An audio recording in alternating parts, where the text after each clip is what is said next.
अज भी असां पुरअमन आहियूं।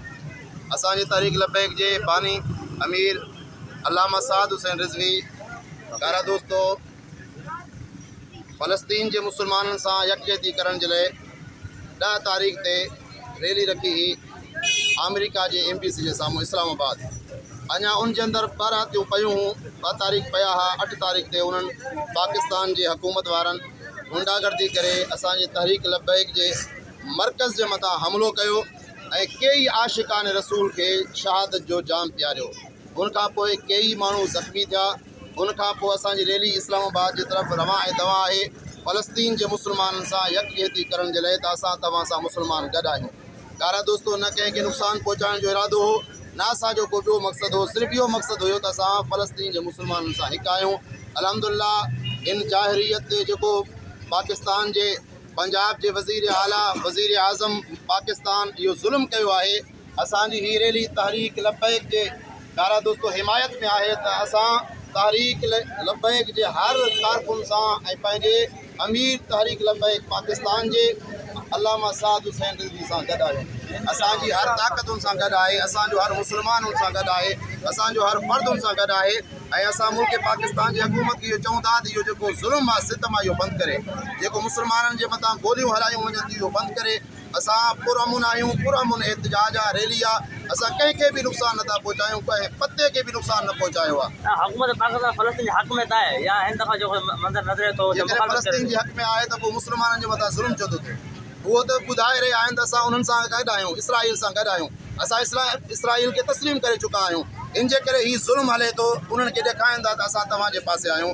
जेकॾहिं इसराइल सां गॾु न हुजनि हा, फ़लस्तीन सां गॾु हुजनि हा, त अॼु तहरीक लबैक सां गॾु हुकूमत हुजे हा, उन्हनि जी सिक्योरिटी में हुजे हा।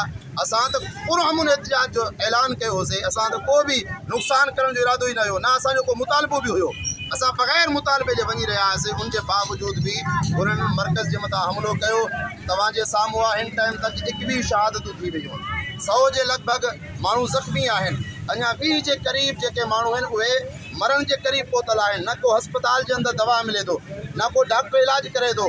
उनखां पोइ तव्हां ॾिसो त हमेशह कोई भी हुकूमत हुजे उहा औरत जी मुहाफ़िज़त कंदी आहे, लेकिन हिन हुकूमत अहिड़ो जाहिराना अमल ॾेखारियो आहे त अल्लामा ख़ादिम हुसैन रिज़वी रहमतुल्लाह अलैह जी मज़ार ते हमलो करे क़बर खे ड्राहिण जी कोशिशि कई वई आहे, मस्जिद रहमतुल लिल आलमीन खे ड्राहिण जी कोशिशि कई वई आहे। उनखां पोइ उनजे घर 4 चौदीवारी जे अंदरि दाख़िल थी करे अल्लामा ख़ादिम हुसैन रिज़वी जी घरवारी ऐं उनजी नुंहुं खे, अल्लामा साद हुसैन रिज़वी जी घरवारी के, उनजे भेणनि खे प्यारा दोस्तो यरगमाल बणाए करे जेल के अंदर सटियो आहे। ये छा असांखे पैगाम ॾेई रहिया आहिनि? छा असांजो मुल्क पाकिस्तान इन जे लाइ ठहियो हो त असांजे माउरुनि ऐं भेणुनि जी इज़त भी महफ़ूज़ न रहे? जेतिरो भी ज़ुल्म सितम माण्हुनि ते करणो हूंदो आहे करे, लेकिन औरतुनि जी हमेशह हिफ़ाज़त थींदी आहे। लेकिन हिन हुकूमत ॿुधायो आहे त असां इसराइल सां गॾु आहियूं, लेकिन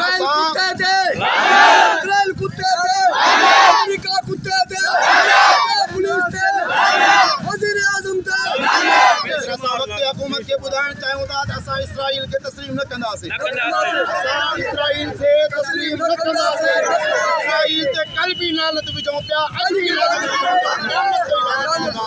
इंशाअल्लाह असां तहरीक लबैक जे अमीर अल्लामा साद हुसैन रिज़वी सां गॾु आहियूं।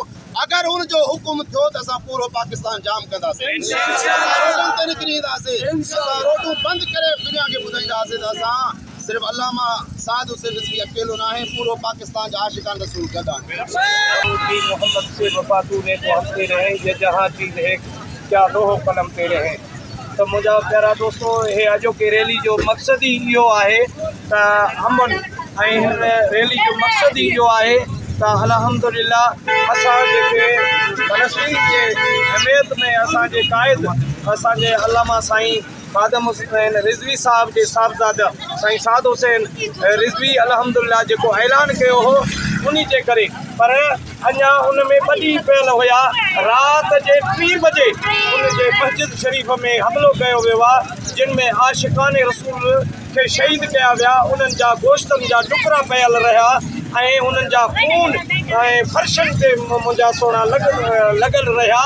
दुनिया ॾिठो आहे इहो छा आहे नाइंसाफ़ी या सिर्फ़ लब्बैक या रसूलुल्लाह सल्लल्लाहु अलैहि वसल्लम सां छाजे करे तो लब्बैक या रसूलुल्लाह सल्लल्लाहु अलैहि वसल्लम उहो आहे जेका नबी पाक सल्लल्लाहु अलैहि वसल्लम जे नक्शे कदम ते ऐं सहाबे रसूल ऐं अहल बैत जेके शोहदाए करबला जेके शहीद थिया उन्हनि जो बि मक़सदु इहो हुयो त ग़रीबनि सां ज़ुल्म न थिए ऐं इंसाफ़ कयो वञे ऐं अदल इंसाफ़ थिए ऐं नबी पाक सल्लल्लाहु अलैहि वसल्लम जो शरीयत जेको आहे उहो दुनिया में जेको आहे त क़ाइमु थिए ऐं शरीयत ते माण्हू उथे शरीयत ते वेहे।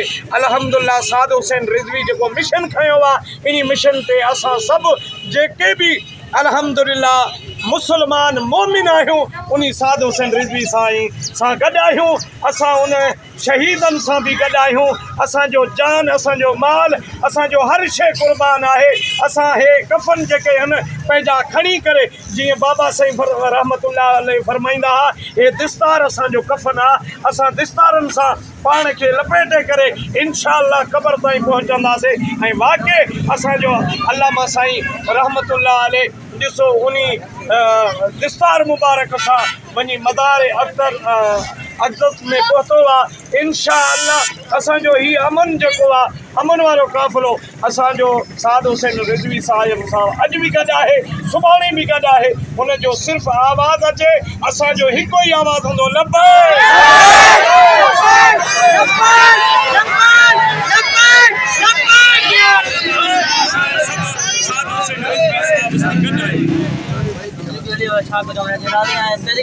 पार्टी ते हर हमेशा हर हुकूमत छो ज़ुल्म कंदी आहे जो उनके करे जो हक़ ऐं सच ते हलनि था। हिकिड़ो शेर खां बाद बि मां पंहिंजी शुरूआत कंदुमि इन शेर सां जो चवनि था त जेको हक़ ऐं सच जो साथ ॾींदो जेको हक़ ऐं सच जो साथ ॾींदो उहो ई बाग़ जन्नत जो हक़दार थींदो। दोस्तान मोहतरम असांजी हिन रैली जो मक़सदु जेको आहे जेको पहिरियों त अल्लामा साद हुसैन साहिब जन फ़लस्तीन जे लाइ आवाज़ उथारनि पिया ऐं हुकूमत जो पहिरियों इहो ई कारनामो हुयो त असां फ़लस्तीन वारनि सां गॾूं। अॼु हिन पाकिस्तान खे हुननि बदबख़्तनि फ़लस्तीन बणाए छॾियो आहे। पाकिस्तान जे अंदरि ज़ुल्म हली रहे थो। पवा क्या मां तव्हांखे ॿुधायां हिकु त हुज़ूर अलैहिस्सलातु वस्सलाम जेको काबतुल्लाह जो आख़िरी हज फरमायो मदीने वारे साईं काबे खे हथु विझी फरमायो त हे काबा अगरि मां पंहिंजे घर खां निकिरां मूंखे ख़बर पए हिकु पासे काबो शहीद थिए थो ॿिए पासे खां त हिकिड़ो इंसान नाक क़तल थिए थो काबा मां तोखे छॾे इंसान जी जान बचंदुमि। हिकिड़े इंसान जी जान एतिरी क़ीमती आहे। अॼु केतिरा आशिक़ रसूल जेके आहिनि त शहीद थिया पिया वञनि। असां हुकूमत खे अपील कयूं था अॼु असां इन जे करे गॾु थियाऊं त काबे जे रब जो कसम आहे अगरि अल्लामा साद हुसैन असांखे हुकुम कयो असांजा माल असांजी औलाद असांजा बच्चा असांजा वालिदैन सभु तारीख़ लबे